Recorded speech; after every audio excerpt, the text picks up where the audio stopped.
On se retrouve pour la vidéo achat manga et vous allez voir que ce mois-ci j'ai quand même pas chômé, j'ai acheté pas mal de mangas, donc on va passer très brièvement sur chaque manga que j'ai acheté et on va commencer par les tomes collector. En tome collector, j'ai attrapé le numéro 32 de My Hero Academia. Voilà, bon, honnêtement c'est loin d'être le meilleur tome collector, mais bon, j'ai les autres donc je l'ai acheté. À l'intérieur on a le tome 32 de My Hero Academia. Bon, cette fois-ci pas de jaquette exclusive, c'est le tome tout à fait normal. Et cette fois-ci par contre ils nous ont mis le volume R de My Hero Academia. Bon, je dis volume, mais bon, il y a vraiment que 3-4 pages à l'intérieur. C'est un peu comme le tome 0,5 qui a été distribué au cinéma pour le film Jujutsu Kaisen. Et avec un petit calepin plutôt classe au niveau du dessin, même si enfin bon, moi je m'en sers quasiment jamais. En soi, je suis vraiment déçu de ce tome collector parce que ce que j'adore dans les tomes collector, c'est la jaquette exclusive et cette fois-ci, il y en a même pas. J'ai vraiment l'impression qu'ils l'ont sorti juste pour le fric. Donc bon, je suis complètement dégoûté. Je l'achète parce que j'ai tous les autres et j'ai pas envie de me retrouver avec un tome en moins, quoi. Mais je suis vraiment déçu de ce tome collector. Mais on se rattrape avec le tome 8 collector de Blue Period, tome 8 que j'ai toujours pas ouvert parce que je suis toujours pas à jour dans Blue Period. Et je crois que j'ai que les 2 premiers tomes de Blue Period, donc il va rester un petit moment sous blister. Mais en tout cas je suis vraiment content, il y a une petite jaquette exclusive, un petit carnet avec qui est plutôt bon en plus, mais bon, surtout la jaquette exclusive que moi j'adore. Et pour terminer dans la partie collector, j'ai pris le tome 21 de Demon Slayer qui est pour moi plutôt pas mal. Enfin, pas de jaquette exclusive, juste un petit roman avec, mais j'aime bien le petit côté coffret cartonné, je trouve qu'il est plutôt de qualité, donc je suis plutôt content en soi des éditions comme ça. Il est également sous blister parce que je suis pas à jour, j'ai tous les tomes de Demon Slayer, mais j'ai dû m'arrêter vers le tome 12-13, ce qui correspond à peu près à la fin de la saison 2 si je vous dis pas de bêtises, donc je les ouvrirai au fur et à mesure quand j'aurai tout rattrapé. Et maintenant on attaque les mangas, les tomes simples. Donc j'ai acheté le manga Adabana, une nouvelle série de chez Kana en 3 tomes. Un thriller sur une enquête policière où on suit l'histoire d'une jeune lycéenne qui a tué de sang-froid sa meilleure amie et du coup on cherche à savoir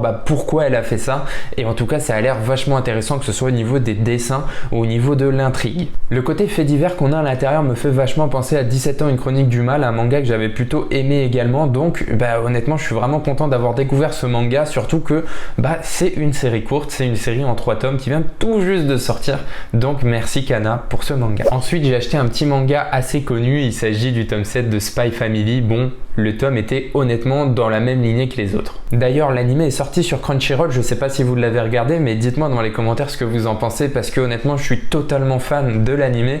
Je pense que là c'est vraiment l'anime, on va dire, de la saison du printemps. Moi en tout cas je suis totalement conquis. Et d'ailleurs, je ne sais pas si vous l'avez vu au niveau de Spy Family, mais il y a un tome 8 collector qui arrive dans une petite mallette, etc. Donc sur School of Kurokawa, ils ont vraiment pensé à tout. Merci à eux et j'espère que je vais pouvoir me le procurer. Tome suivant, on passe sur Look Back. Bon, honnêtement, là, c'était un manga qui était vraiment bien, mais qui est quand même vachement petit. Alors à l'intérieur, on retrouve totalement les dessins qu'on a dans Fire Punch et dans Chainsaw Man, mais c'est super intéressant de découvrir l'auteur dans un tout nouveau registre qu'il avait par rapport à ses mangas précédents. Un petit one-shot super plaisant à lire, honnêtement, j'ai pas lu énormément de one-shot, mais j'avoue que celui-là, il m'a vraiment conquis. Ensuite, j'ai acheté un petit manga en occasion, je sais pas si vous le connaissez, il s'agit de Tsumitsuki, un petit manga d'horreur et honnêtement, il a l'air plutôt pas mal. Alors ça a l'air quand même d'être un léger manga d'horreur, donc je sais pas ce que ça vaut, mais je vais le découvrir pour 3 €, je vais pas me plaindre et je vous en parlerai sûrement dans une petite publication Instagram. D'ailleurs, en parlant de manga à 3 €, je te mets dans la description un petit coupon qui va te permettre d'avoir 3 mangas pour environ 3 € l'unité, ce qui est plutôt pas mal. Tu peux te faire plaisir et acheter comme ça ce que tu veux. Donc voilà, je te mets tout ça dans la description et je te laisse aller jeter un œil. On continue avec un autre manga que j'ai acheté d'occasion, il s'agit de l'intégrale de Aime ton prochain, donc un manga qui est en 6 tomes et qui apparemment est plutôt pas mal. J'ai acheté les mangas pour 3 € l'unité et honnêtement pour de l'occasion je suis vraiment content parce qu'ils ont vraiment aucun défaut, ils sont pas jaunis, etc. Et en ce qui concerne l'œuvre, je vais pas vous mentir, je ne sais pas du tout de quoi ça parle, simplement qu'un ami à moi m'a dit que c'était vraiment super bien, donc je les ai vus d'occasion, j'ai sauté dessus et je vais garder toute la surprise pour moi. Ensuite j'ai pris 2 petits tomes neufs, il s'agit du tome 14 de Jujutsu Kaisen et du dernier tome du Fossoyeur. 2 mangas où je suis pas encore à jour, il me manque le tome 12 pour Jujutsu Kaisen et le tome 2 et 3 pour le Fossoyeur, mais c'est 2 œuvres que je kiffe et pour le coup on va pas se mentir, les jaquettes sont vraiment belles. Ensuite j'ai acheté 21 Century Boys, l'œuvre qui clôture 20 Century Boys, et honnêtement je pense vraiment qu'il faut considérer ce petit tome comme la fin officielle de 20 Century Boys. J'étais vraiment déçu de la fin de l'œuvre, mais finalement ce tome là remet tout dans l'ordre et apporte beaucoup plus de profondeur à la série, donc honnêtement,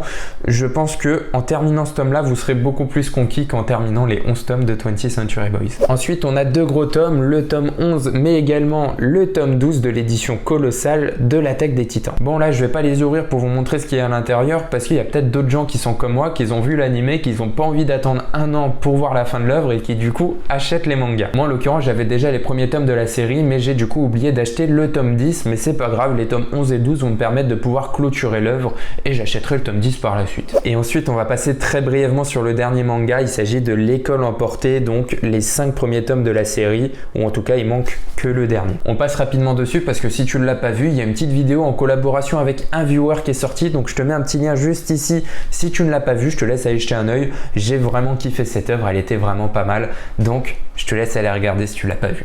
Et voilà, on est à la fin de la vidéo, j'espère que tu as kiffé mes petits achats manga. Je te laisse me mettre toi ce que tu as acheté dans les commentaires et bien sûr si t'es pas abonné à la chaîne, n'hésite pas à t'abonner. Donc merci à toi d'être resté jusqu'à la fin et on se revoit très vite la semaine prochaine pour une nouvelle vidéo.